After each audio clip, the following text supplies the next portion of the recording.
Welcome to this call. I'm Jeff Clements, president of American Promise. If you're looking for the record-setting Protect Maine Elections team, you have found it. So thank you for joining. We're just going to keep welcoming people in, and we'll get started in just a few minutes. Hello, Senator Rubens, American Promise board member. Good to have you here. Smash over the fences, home run, team. Over the fences. Yeah, Mike Koenig from Georgia, good to see you. And people are still coming in. And if you would introduce yourself, throw your name and where you're calling, where you're dialing in from into the chat, and we'll get started in just a couple of minutes. Dick Farnsworth in Portland. Oh, hey, Dick, how are you? Great. Anthony Dater from Kennebunk.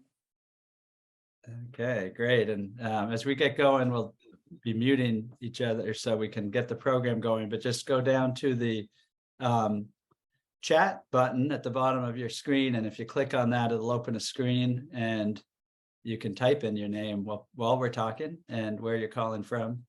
And maybe some of our American Promise super team will set a good example for us. Looking at you, Alan LaPolice. Chat maestro, good to see you. All right, it's just 7 o'clock. We'll give it a couple more minutes. We got a really special program here if you're just coming in, and we are at the Protect Maine Elections winning team call, so you are in the right place. And we'll get going. All right, we are going to stay on time because we have a lot to talk about, a lot to celebrate, a lot to learn from, and a lot to do coming out of this call to nothing less than save America. As I said at the top, I'm Jeff Clements. I'm CEO of American Promise. We're a national nonpartisan organization committed to a singular vision of uniting Americans to pass, ratify, and win the 4R Freedom Amendment to the U.S. Constitution to enable Americans to stop the out-of-control money in politics and have reasonable limits, both in federal elections and back in our states. And we're here tonight to celebrate and learn from, as I said, the Protect Maine Elections Yes on 2 campaign, which last Tuesday, Tuesday, November 7th, set a record resounding 86% victory, the widest margin of victory in a statewide ballot in Maine's history. And that victory on question 2 affirmed Maine's support for this amendment to the U.S. Constitution that we're talking about to empower the states and Congress to limit political spending effectively. And notably, the ballot initiative prohibited foreign government interference in Maine's elections, something that had been happening to the tune of close to $100 million in the last 3 years. Now, at American Promise, this is how we work. We support people in the states to do what they want to do to advance this important cause of our constitutional solution to money in politics. We have now won, the Americans have won together 7 ballot initiatives in the past decade, 7-0, undefeated. And Maine's is a record of those, passing the previous record in Colorado and Montana at 75%. So Maine shows how we can do it, demonstrating supermajority support among the voters and in the legislature. This initiative did both, as you will hear, and then leveraging that support to earn the supermajority support in Congress that we need to get the amendment back to the states for ratification. And most importantly, it showed Americans we don't have to put up with foreign interference in our elections. We have solutions. So let me introduce the panelists and we'll get right to it. We have Kaitlin LaCasse, campaign manager, and American Promise deputy executive director. We have State Senator Rick Bennett, chair of the campaign. He's a Republican. His co-chair could not be with us tonight. Democratic Senator Nicole Grahowski. Lesson 1, cross-partisan, bipartisan, works well. Betsy Sweet, advocate and former Democratic candidate for governor and the United States Senate. Anna Keller, executive director of Maine Citizens for Clean Elections. Sue Fothergill, national deputy mobilization director of Represent Us. Chris Kayer, Maine field director and American Promise national field director. John Brodigam, legal counsel at Maine Citizens for Clean Elections. Tim Walton, lobbyist who helped, and you'll hear more about that. And Representative Nathan Carlo just joined us, Republican representative. Thank you for joining us. So we're going to dive right in and kick it off. And we're going to kick it off with Senator Rick Bennett, the co-chair of the campaign. Senator Bennett, tell us more about the campaign and why the constitutional amendment solution joined to your leadership work in Maine and in the country on foreign government influence in Maine's elections. Tell us a bit about that. Well, thank you so much, Jeff. And let me say at the outset, what a thrill it's been and an inspiration to work with you and your fabulous team at American Promise. I can't thank you enough. The people of Maine can't thank you enough for your leadership.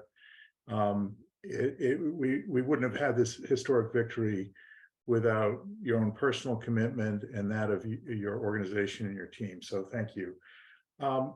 You know, we all know that money has turned into, sadly, a cancer into our political system. And, you know, there's not much, frankly, that we at the state level can do about it, given the string of Supreme Court decisions that have made it very difficult for elected representatives of the people to actually put reasonable limits on campaign spending.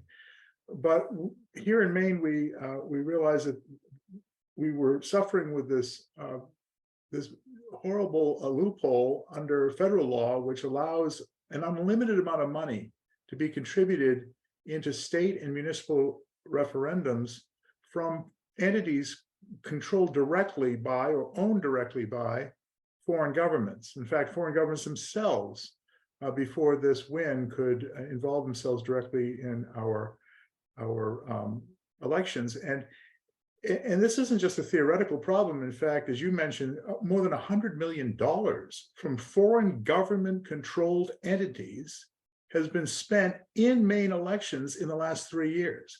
Kind of started, consciousness was raised when Hydro-Quebec, a wholly owned subsidiary of the province of Quebec, spent $22 million in an election in Maine, trying to build an unpopular electric corridor across Maine's northwest. This really focused people's attention. And it was out of that our effort was born. We were successful in the legislature, but with the governor's veto, we had to take this question to the people. And we realized that when we did this, that we couldn't just close this loophole and you know, that it would have been a nice victory, but there's a very deep-rooted problem. And the problem is that it's not just foreign governments, it's billionaires, it's dark money special interest groups, and none of it can be regulated. And so we are very supportive of American Promise's mission to pass the constitutional amendment. And we wanted to make that part of our initiative here in Maine. I think it strengthened our initiative tremendously by putting it in context, this foreign government loophole in context. And it contributed, frankly, to the overwhelming support that we saw, historic 86% support among Mainers, whether the Republicans, Democrats, Independents. It was universal. And I think the message that Maine is once again sending to the rest of the country is it's time to lead. It's time that we take our democracy back and rescue it from this maelstrom of money. And so thank you. I think it's critical what we've done here today. And again, can't thank you enough. Well, Senator Bennett, thank you for your leadership. And that was a great modeling for all our guests of a 3-minute answer, which we are going to stick with. And that is so we can get to questions. And so if you're on this call wanting to learn how Mainers got an 86% win and where it's going to go from here into other states, you're in the right place. And feel free to start putting questions in the chat and I'll work them in, or just simply hold them and we'll open it up at the end when we'll have some time for questions. But we have a great team here. They did amazing work, and I want to turn it up to Chris Kay, our American Promise National Field Director, who served as the field director for this campaign in the state of Maine, led volunteers around the state and signature gatherers around the state with 80,000 signatures. Unbelievable. And I was out there in a cold, dark COVID winter, and I remember it wasn't easy. So Chris, how did you do that? What did you learn? And share how Maine pulled that off. Yeah, thank you so much, Jeff. Hi, everyone. My name is Chris Merrill Kerr. I was the field director for Protect Maine Elections, and this is my wife, Kelly, who served as the deputy field director. And, you know, as the folks who are on this call know, it wasn't easy. These things are never easy. It's a challenging thing to do, to go out and collect 80,000 signatures. And I remember getting a call. It was mid-October in 2021. A friend of mine said, look, this bill, it should have passed the legislature. It was vetoed. We've got to bring it to the people. We've got to get, you know, a campaign off the ground in time for the November election, because in Maine, as folks here know, we can collect signatures at the polls. So in 3 weeks, we were able to pull a team together and get this campaign off the ground. 200 people in our first day of action went out and collected signatures at the polls all over the state, gave us a great head start.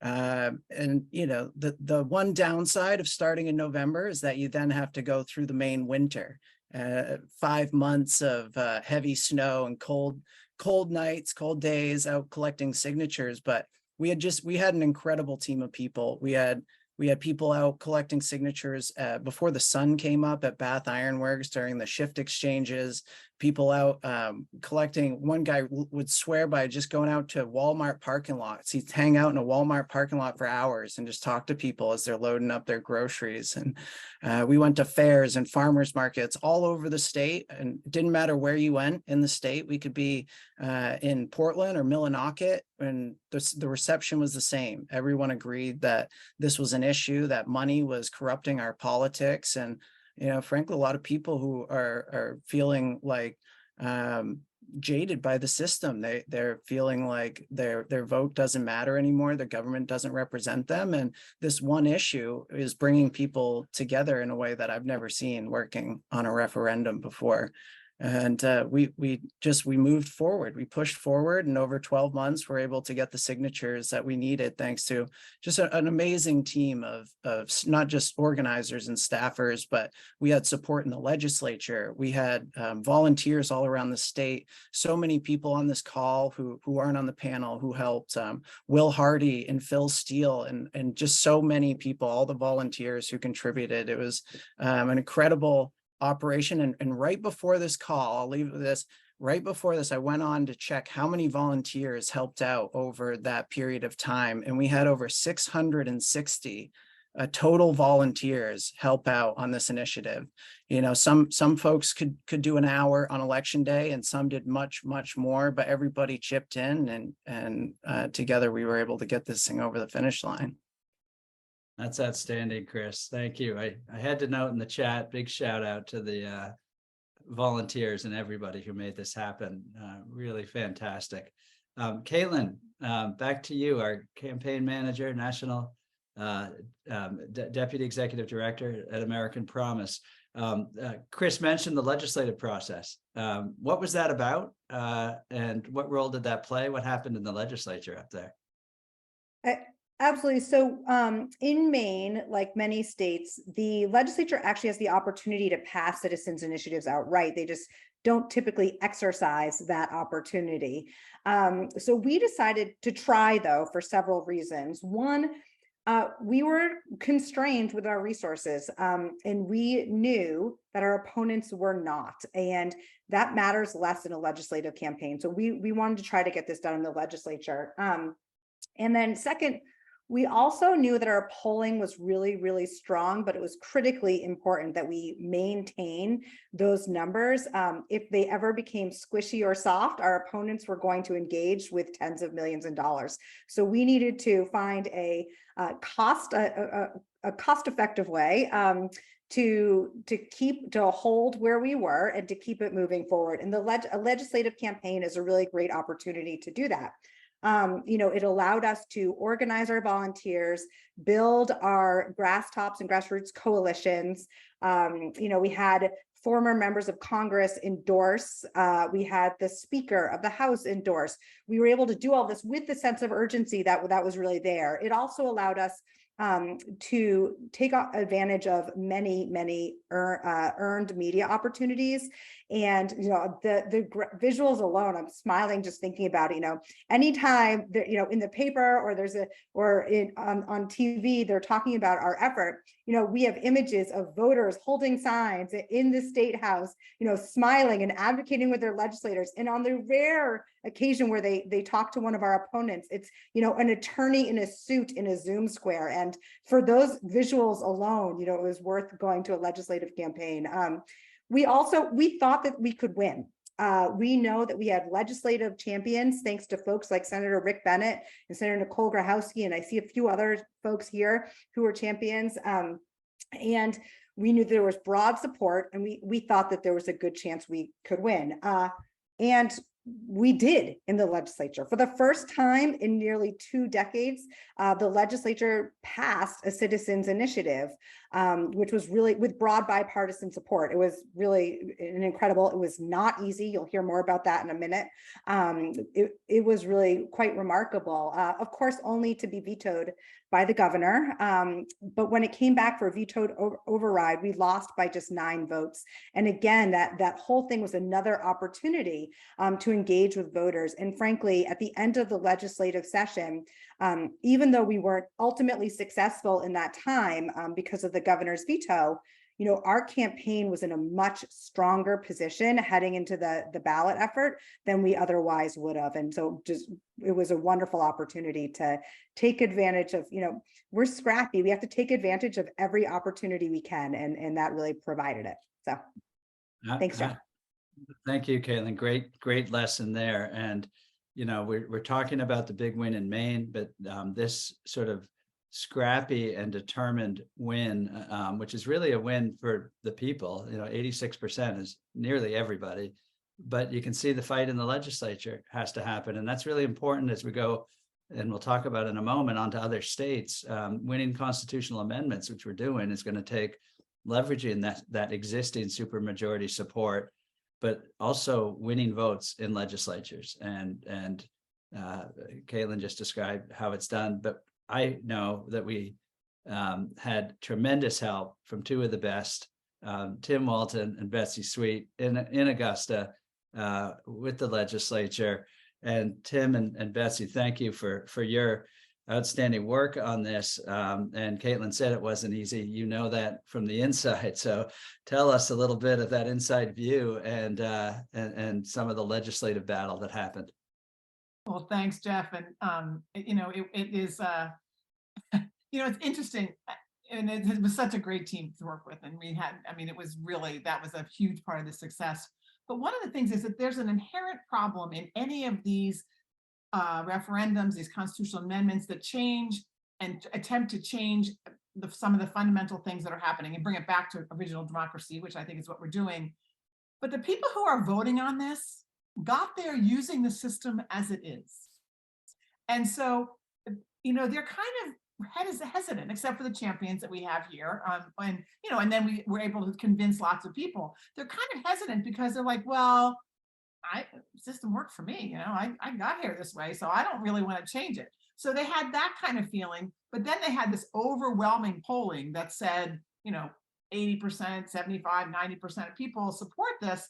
And so they're in this conundrum, right, for themselves. Like, do I stick with the thing that I know I could win through because I already did, or do I do this thing because in a democracy I'm kind of I'm supposed to support the people. So it was really it was very challenging, and it was also really interesting because it made the strong support, the volunteers, the people showing up every day, the incredible earned media that we got, all the things that Kaitlin, everyone and Chris have talked about, made it really hard for people to publicly like say, oh, I'm not for this. So what they did was all this backhanded stuff, right? So it was all this underhand, not, well, I guess underhanded, or certainly backroom deals, right? Backroom things that happened. You know, we had this crazy situation with our budget, so we had to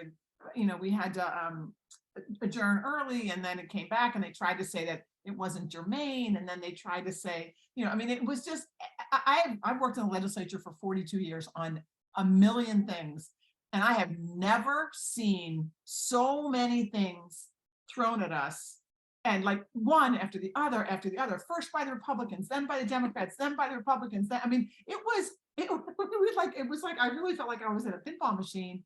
And yet every single time we were able to invoke the power of the voters and the voice of the voters. And so that's what really saved us, I think. And I'll turn it over to Tim to add. But I think the one other thing I would say is I think we were challenged in the legislature by this, because even though people saw that it was important and, you know, there was broad support and they should support it, it wasn't really on the top of the agenda of anybody except for Rick and Nicole. But, you know, like it wasn't, people weren't, you know, the speaker supported us and it was awesome to have her support and she really stepped up.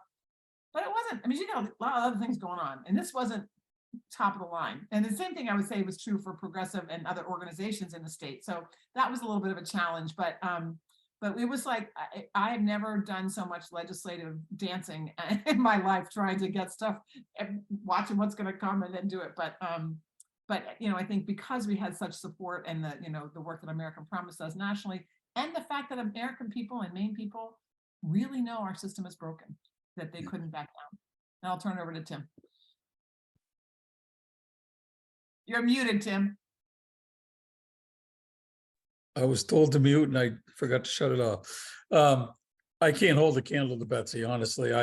Betsy introduced me to this and to Kaitlin and to this campaign. And I've spent a lot of time in the halls of the legislature, but I can't hold a candle to Betsy. So it was great working with this team. And of course, we come from a state that overwhelmingly roots for the New England Patriots, who last time I checked had 6 rings. And but it was all about the team. And I just want to take a second to mention the team. I think I was telling Chris, I think you and I were talking at the victory party. And I told you, of all the campaigns I've done over the years and all the things I've been involved with, I never worked with such an eclectic group of people that brought so much professionalism and talent to a team. And I really think when it break it down to how close we came in the legislature, and then the 86% win in the at the ballot, you can look at 2 things. One, it's the right issue, and 2, it was the team.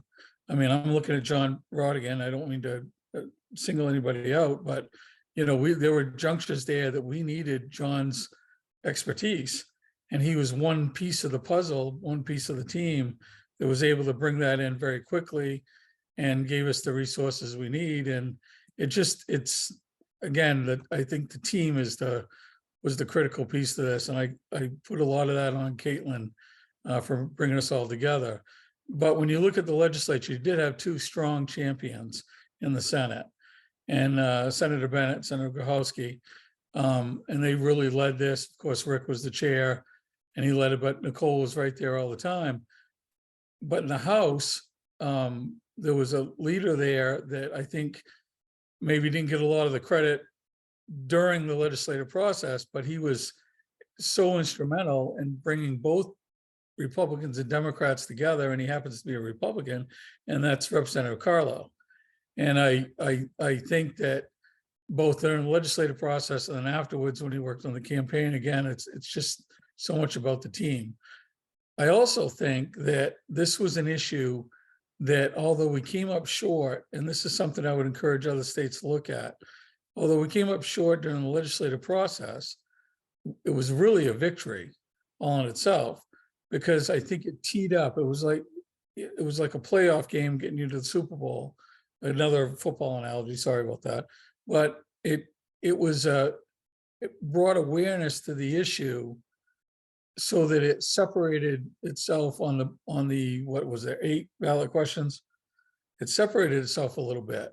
And I think it drew attention to it by virtue of the legislative process. So although came up short, I think it was a victory on itself. And we would have loved to not have to go through the ballot process, but it is what it is. And but always focus on the team first. You got a solid team, everybody contributes, your chances of winning move up. So thank you for everything, everybody. I enjoyed working with you, and this was a lot of fun. And thank you for the resources that were brought down as well. We appreciate that. Tim, thank you. And outstanding lesson learned. Team matters, and nothing like a cross-partisan team that works together. The media will tell you that's impossible, and as usual, Mainers prove that wrong. So in case that wasn't enough, the legislative battle of the century, they tried to prevent even the legislative battle, and apparently sued and required us to go into court. Leading the good guys was John Brodigan, a lawyer for democracy and a leader in money and politics, and defending the rights of Americans to protect our voices and votes with laws that effectively regulate money in politics. John Brodigan. And John, tell us about that legal fight that had to go forward. Well, thank you, Jeff. And as Kaitlin noted, I mean, Maine, when you collect signatures for a ballot question, it first goes to the legislature, where there's a public hearing and there are votes on whether to enact the measure directly. And ultimately, the bill would be presented to the governor. So early in 2023, after our amazing signature effort, the bill was approved to go to the legislature as required, but then it ran into a snag because of some parliamentary maneuvering relating to legislative adjournment. There were some who tried to argue that we should not have the chance for legislative consideration and ultimately to present the bill to the governor and to make them all go on record on the bill. So we had to work with allies in the legislature to take this bill immediately to the Maine Supreme Court in May of 2023. There was expedited briefing and oral argument. We had many friends who were supportive of that whole effort. And on June 9th, the court came back with a ruling stating that the legislature is required to consider the bill and that it would not go directly onto the ballot. And this is what we had asked. So this was a victory for our legislative strategy and for our litigation strategy. It helped us to continue to make our case at all levels in Maine, from the grassroots to the chief executive. It was an exciting and fast-moving case. We worked closely with legislative leaders, Rick and Nathan and Nicole. It was backed up by the great efforts of Tim and Betsy in the State House. There was great engagement with legislative leadership and many critically important allies that we did have in the legislature. We had them and we created them, and with state officers and other key figures there. So legislators and the court, they heard from us and from many in the public across the political spectrum on this situation and ultimately on the merits of our bill. And of course, American Promise and Represent Us were in the lead on this with us. And ultimately, we were very pleased that the court confirmed our position and stood up for the usual process and against any pathway that would short circuit our consideration in front of the elected branches of government. And then I would just like to second Tim's comment that it was our elected, cross-partisan, resourceful team that made all the difference in this process, including this special court appeal that we had to undertake in the middle of the legislative process. So thank you for all your leadership, all of you. Terrific, John. Thank you. And you mentioned Represent Us and American Promise, others in the coalition Kaitlin has shouted out, including the Campaign Legal Center and Veterans for All Voters. Thank you. And of course, in Maine, one of the nation's premier state reform and democracy organizations, Maine Citizens for Clean Elections. And I want to turn it to Anna Keller and ask you, Anna, good to see you again. Thanks for your leadership on this. Tell us a little bit. about your perspective from Maine Citizens for Clean Elections on the campaign, both there and working with national partners, and what lessons you would share, having been through as Maine Citizens for Clean Elections has many cycles of reform and battles like this, and worked with both national partners and, of course, in the state like that. What can we learn? Yeah, thanks, Jeff. The thing that I'm reflecting on is what, as folks have said, what a great team this was, and that extended to the collaboration between national and state level partners. And when we are doing this kind of work, so Maine Citizens for Clean Elections is an organization that has a number of issues that we're always working on it simultaneously, some that may be in the process of planning, some that are in the process of active legislative campaigns, some that we're in the process of implementing or monitoring. And so we're often spread kind of thinly across a lot of different spaces, and that gives us the breadth of the reach that we have. We tend to know a little bit about a lot of things and have a lot of connections, but there's also a really important role for the focus of a campaign like this. And so that's something that I've been reflecting on, how you can have a really great synergy between a campaign that has a very concrete thing that it's trying to win in a limited time, and the ability to have some single focus on that, and an organization that can exist for the longer term. And those things can work together really well.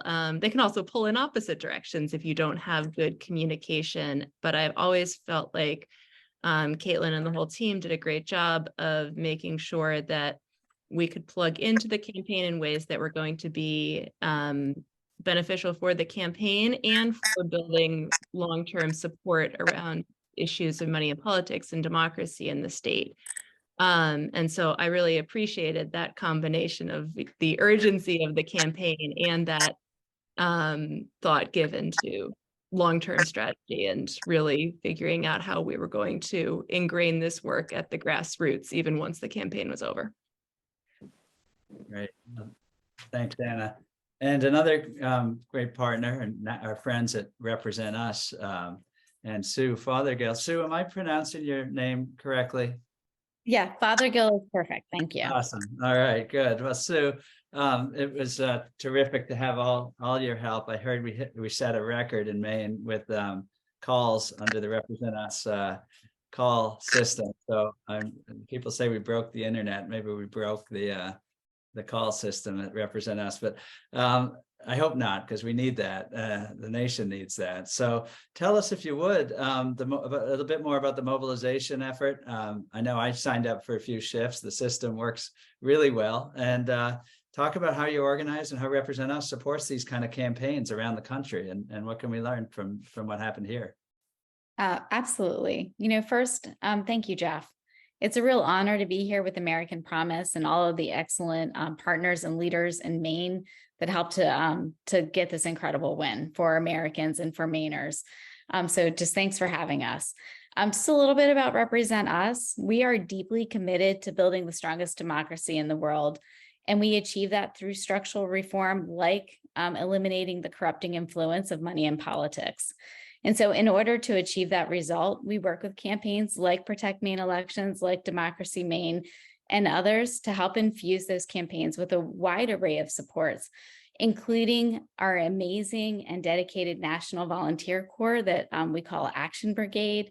I think many of you are on the call today, so I just want to say thank you to Action Brigade volunteers and Maine volunteers. So our Action Brigade volunteers come from all across the country, but they partner directly with the volunteers in the states that we work in. And I just want to tell you a little bit about what they accomplish. So we've been talking a lot about and alluding to the mobilization and GOTV efforts.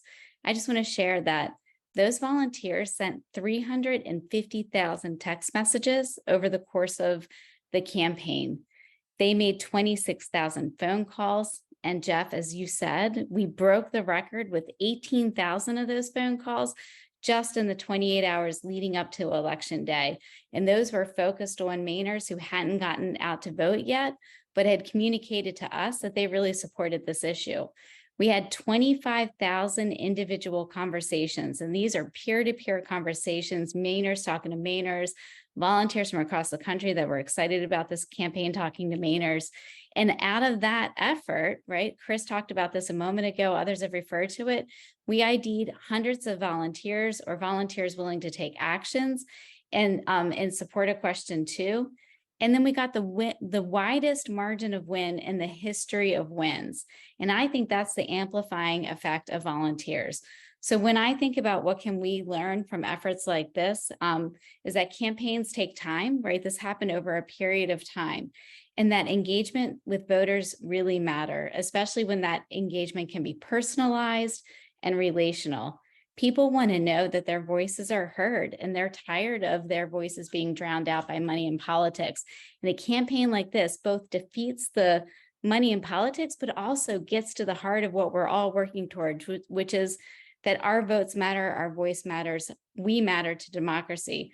So I think, just as a closing thought, winning elections happens when we tackle issues that people care about and when we connect voters with those efforts.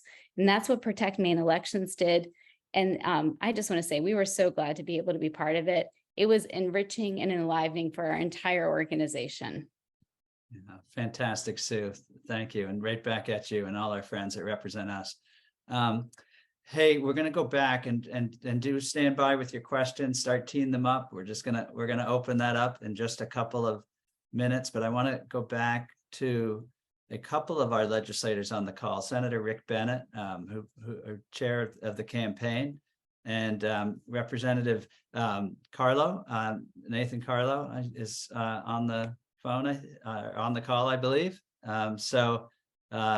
We'll get you spotlighted when we get rid of me. There we go. Hello, Representative. Good to see you.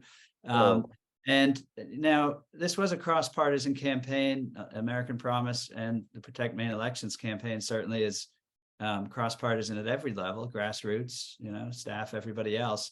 But sometimes the media and Washington think that sort of money in politics is a sort of democratic issue or something. I think one thing this victory did is demonstrate decisively that the polls that say that's not true, and it's more like 80-90% of Americans know this is a problem. But this demonstrated that Republicans, and both in communities around Maine, but in the legislature, want this kind of reform, and we've certainly seen that in other states. But can you say a little bit more about that, the Republican support, you're both Republicans, that you see, and this constitutional amendment that will require a 2/3 vote in Congress, will require 38 states to ratify it.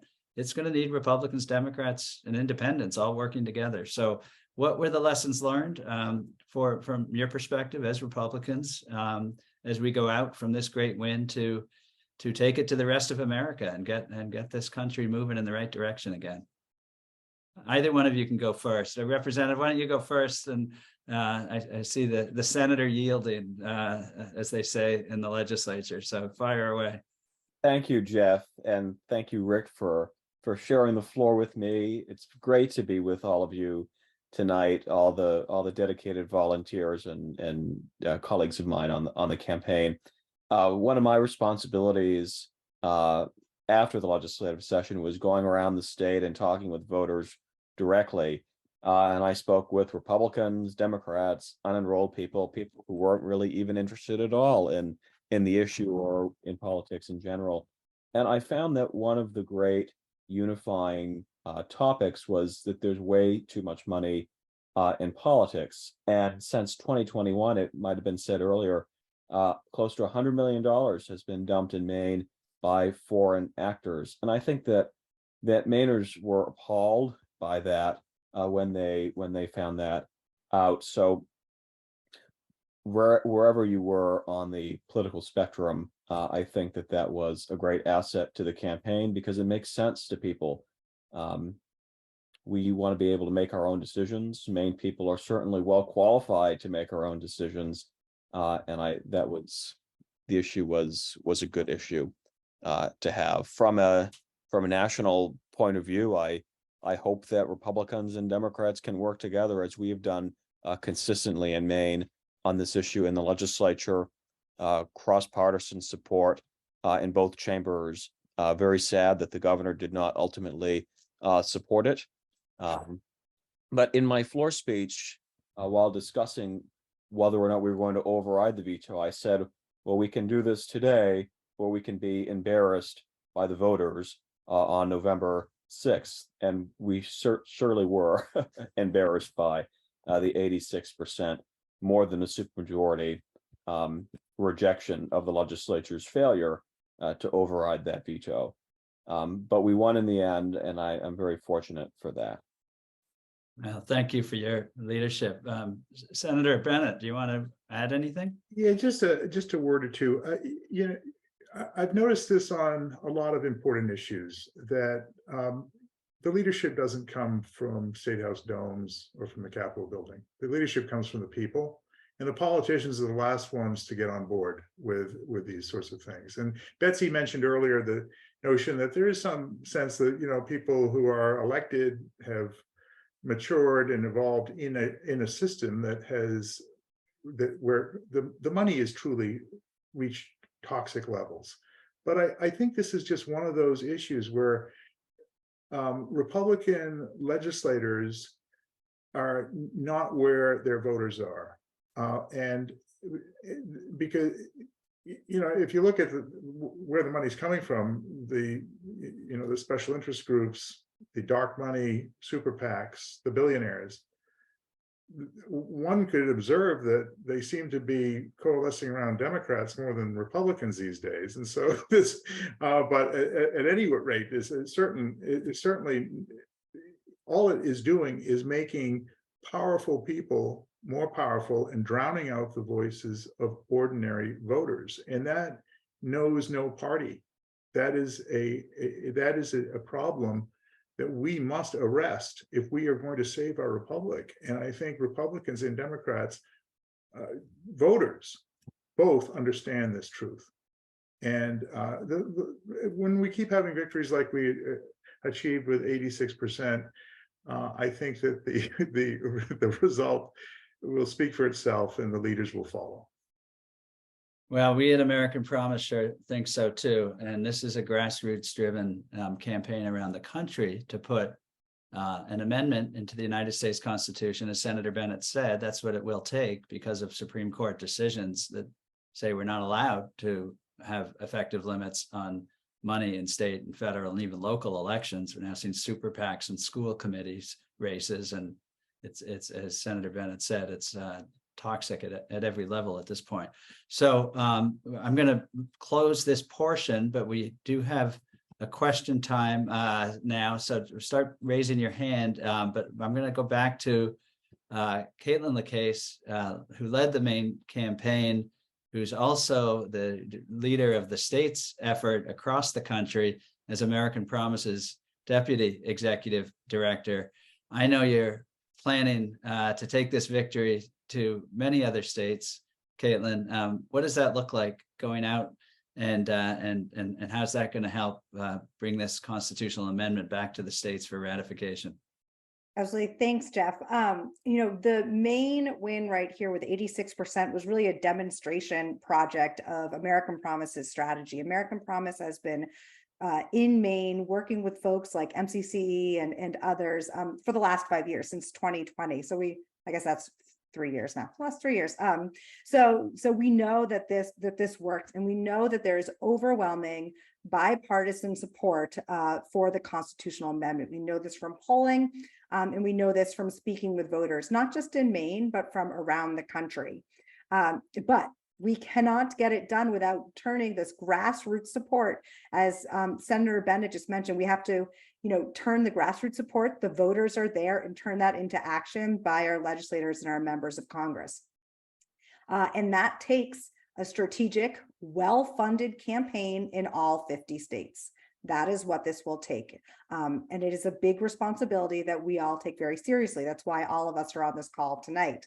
American Promise, to get that done, is rapidly expanding. We're hiring, in addition to maintaining a team in Maine, we're hiring in Pennsylvania, Wisconsin, Arizona, Utah, and Texas. We'll be bringing more states on by the end of 2024. We're working with coalition partners and volunteers in other states. And we'll have staff and partners in every state in the union within the next several years. But we can't get it done without your help, the folks on this call. As you've heard from Maine, it took everybody helping, both in-state and our national coalition partners. And we need the folks who are committed to investing in our democracy. And because I am an organizer and I have a captive audience who has to listen to me for the next minute, I am going to pop a link into the chat, and you are going to let us know how you are going to help us get this done moving forward. Many of you have already engaged, and for that, we're grateful. But this is going to take all of us. Amending the Constitution is no small feat, but we absolutely can get it done. We know we can. If you click on the link I just popped in, it will take you to a page where you can join to volunteer, or you can invest with a financial contribution. Bonus points for those of you who choose to do both of those things. And I am going to pause for a few seconds to allow you to click on it and fill out the form, because we can't get this done without you. All right. Thank you. I'm going to assume you are still filling out the form. And that is enough from me. And I will turn it back over to Jeff to help moderate some audience Q&A. So please pop into the chat if you have any questions for the team. Great, thanks, Kaitlin. And a couple of questions have already come in. So I'm going to start with that, but do go down to the bottom of your screen, hit the chat button if your chat window isn't open, and you can put a question into the chat.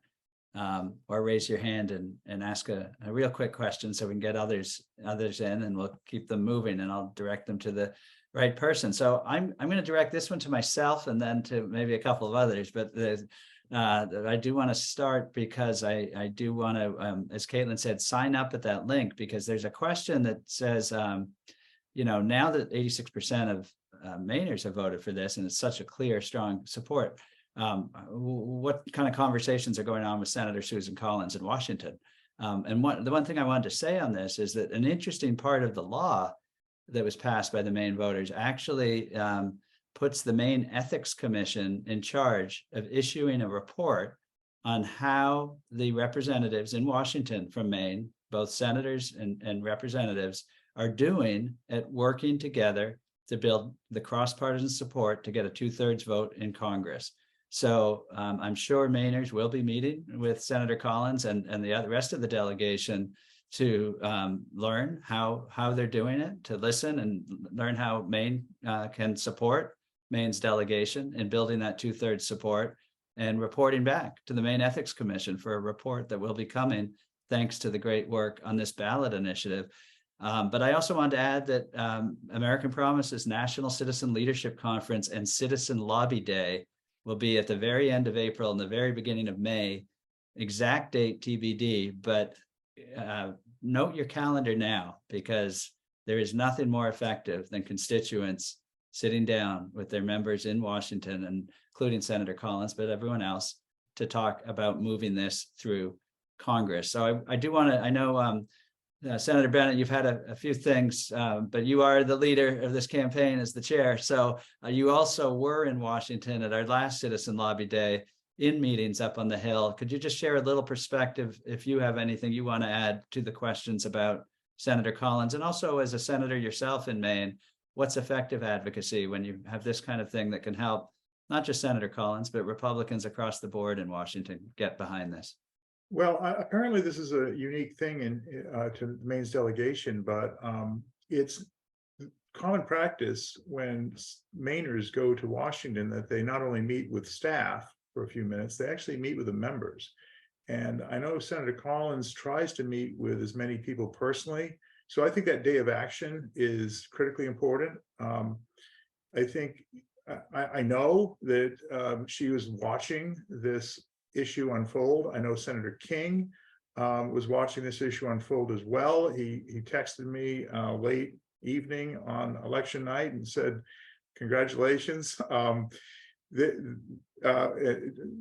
Representative Golden, Congressman Golden, was very much involved in organizing support for our campaign. I believe Congresswoman Pingree is also supportive. I think it's really critical to reach out to the people that you have relationships with and let them know how important this is. And yes, we do have that unique innovation of monitoring officially how our congressional delegation is doing with that important part of this initiative through the Ethics Commission. But these folks are paying attention, and they will not ignore 86% vote. That is the important thing. And Senator Collins is very, very attentive. So I would just encourage whatever state you're in, whatever relationships you have, please carry it forward directly to those people you suggested, Jeff. Outstanding. Thank you. All right. There's another question in the chat. Marshall Crandall, thank you for your question. What is to stop? I'll just say there's a reference to CMP, but the other funders of foreign government influence spending in Maine, what's to stop them going to court and trying to block this? And I'm going to turn it to John Brodigan to take that one. And John, what's the next step in defending the win if necessary? Yeah, sure. We, the short answer is we will be there to defend the win. We will be ready to defend it. With 86% of the public supporting something, it's not any surprise that they would try to do an end around and go to the courts and try to circumvent that public support by finding some kind of legal argument that might help them fare better than they did in the court of public opinion. But the short answer is we will be there, ready to defend it. We're confident that the Attorney General will be there and give it a vigorous defense with us. We're confident that it's been thoroughly vetted for constitutionality, and ultimately very hopeful that anything that goes to court will just be more of a delaying tactic, or actually ultimately end up proving ineffective, and that we will keep the merits of this on the books. But it wouldn't be any surprise if they did try that tactic, given the paucity of public support for their position. Right. All right. So the answer is the answer about that is they can try, but this is a team that isn't afraid to fight in court and in every other forum. And thank you, John. We'll be ready for that to hold the win.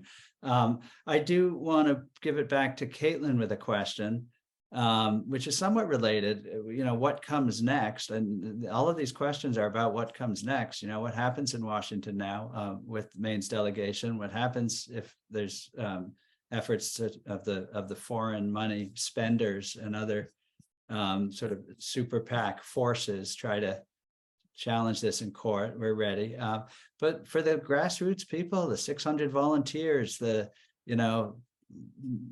most Maine voters who so much want this law and so much progress. I know you're working on kind of a model that Maine reflects called ready to ratify. And that means you don't just win and go home, and you have to actually hold the coalition and the people together, because we have to help our fellow states across the country get everybody to the finish line at the same time, so Congress unmistakably knows they have to vote on this amendment and get it back to the states for ratification. Tell us a bit more about Ready to Ratify, both at the beginning for the new states like Arizona or Utah or some of the other states you're going into next, but also for Maine people. Now that Mainers have accomplished this huge thing, what can Maine people do to hold Maine ready to ratify and help those other states move to ready to ratify? Great question, Jeff. So, what we do as part of the Ready to Ratify strategy is what we've seen happen in Maine, right, over the last several years. American Promise started engaging with folks on the ground, right, early on in 2020. Folks were very frustrated with the 2020 Senate election, which was the largest, over $200 million spent in a Maine Senate election, which had never been seen in our state ever before. And folks were hungry to do something about it. And American Promise has the real answer. And so we started working in this state, and this is what we're doing in other states, right? So we are working with folks on the ground in Arizona, Pennsylvania, Wisconsin, and many other states where voters are saying we need to do something. They find American Promise and we find them, and we work with them, and we provide, we work with the folks in the state to develop the state specific strategy. No state looks exactly the same. In Maine, we went to the ballot. We have, a legislative effort happening in Pennsylvania right now, where the legislature is considering non-binding resolutions it's calling on Congress to support the 4 Freedom Amendment. And we work with the grassroots supporters to mobilize that support into action. And what that looks like in Maine now, moving forward, to Jeff's point, we can't just leave, because Maine needs to stay ready to ratify when Congress passes the amendment. We need to know that when it comes back to Maine, our legislature will pass it and support it. Will ratify. So in Maine, we're going to be working very closely with folks on the ground, our coalition partners. Anna, I'll be giving you a call probably next week to discuss our plans to make sure implementation goes well, right? We need to make sure these things are implemented. It takes a constant vigilance and care. The Ethics Commission in Maine will be starting on their rulemaking regarding all the provisions in this, and we need to be making sure that it's all happening according to plan. And then once they start rolling out that report, again, the Ethics Commission will be reporting annually on how our congressional delegation is doing. And a piece of that provision calls, not only are they reporting on it, but they're also they're going to have a time for public comment. So Maine voters will be able to comment publicly on how important this amendment is to them as part of the process. And so our teams on the ground here will be organizing and making sure that we have, the public comment submitted to the Ethics Commission. And, it's easy to say, oh, well, all these supporters help. They all, 86% of the population. It takes organization. And it takes a level of organization to then do the next thing, right? Like voters need to know that they have this opportunity. It takes the wrangling.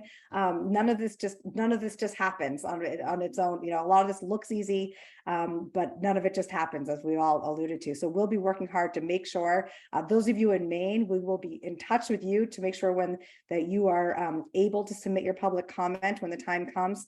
And to the comments already made, we will be leveraging this win to reach out to our congressional delegation and making sure that they are doing everything they can to forward the amendment. So that those are, the next steps that we'll be taking here in Maine and around the country. Great. Well, fantastic. And I see so many people on this call who have helped the big win in Maine, whether it's volunteers, as investors, as legislators, as advocates, and around the country, people on this call who've been in the trenches and winning wins and investing to expand this out. So thank you to everybody on this call. Kaitlin, stand by, because I'm going to give you another question. You can bring in others for it, but there's a question from Alaska, which is another front line of battles. And I think some part of it is about, like Maine, a large state with a small population and a lot of resources that a lot of forces in the world would like to control besides the people who live there. And so Alaska's been in the fight, including on ballot initiatives for reforms. And there's a question about communications. I think I'll put it as, it's about, message to Republicans, but I'd like to expand it a little bit to you, Kaitlin, about messages for everybody, because Republicans and Democrats and independents and organizations and people all support this for different reasons, potentially, maybe sometimes the same reasons. But what do you do about the different ways of communicating around this to different or from different people and different perspectives? That's a great question, Julie. Thank you for that. And what I've always found, and I'll let others weigh in, is that Perhaps even more important than the message is the messenger. If we're talking about, your question is specifically talking about what arguments are we using talking to Republicans? Remember, Republican voters already support this. We know that. And so the key is making sure that we're using the right messengers to get to them and to activate them. I mean, that's what we found is most effective. It is way more effective for Senator Rick Bennett and Representative Nathan Carlo to be talking with their peers than it is for me as a campaign staffer to be saying, no, listen, Republicans promise, your peers support this and the voters support this. And the same is true on the Democratic side, right? It's much more effective. And so finding those key messengers are just important. And the other piece that the message that was very effective was the polling. So much so that we, leading with the fact that the voters supported this. And so not only was it good policy that they should be supporting, but frankly, there was a political risk to not supporting this because their voters and their constituents were there. That was what I found the most effective. Again, just the messenger is really important. To have somebody who folks trust and listen to is a really key piece. I don't know if does anybody else have other things to add to that? You want to disagree with me? Agree with me? All right. You nailed it, and you nailed it just in time because we are out of time. It is 8 o'clock here on the East Coast, dinner time on the West Coast, I guess. And we are going to wrap this up with huge thanks to this amazing team compared to the Patriots from before this season, not this season. And that's because everybody did their job and acted like the great team and the teamwork that they were. But the real congratulations is to the people of Maine, of course. 86% vote, hundreds of volunteers, 80,000 signatures. This is about the people, and Americans want this. Our job is at American Promise, and I think for all of us as Americans, is to support each other and bring that winning teamwork to our fellow Americans around the country. And we'll get this done because this was a win for the people of Maine. And as they used to say, and still do, as Maine goes, so goes the nation. And this is a rallying cry that is heard, I think, around the nation. So thank you all on our panel. Thanks to Protect Maine Elections and all the coalition. And thanks to you for being here and for all the good work you do and for the faith you have in the future of this country and democracy. Jeff Clements, President, CEO of American Promise. We will see you on our next call. We won't celebrate every wins every time. We'll have other calls, but we'll also be celebrating plenty of victories to come. So thank you so much, and we will see you all next time.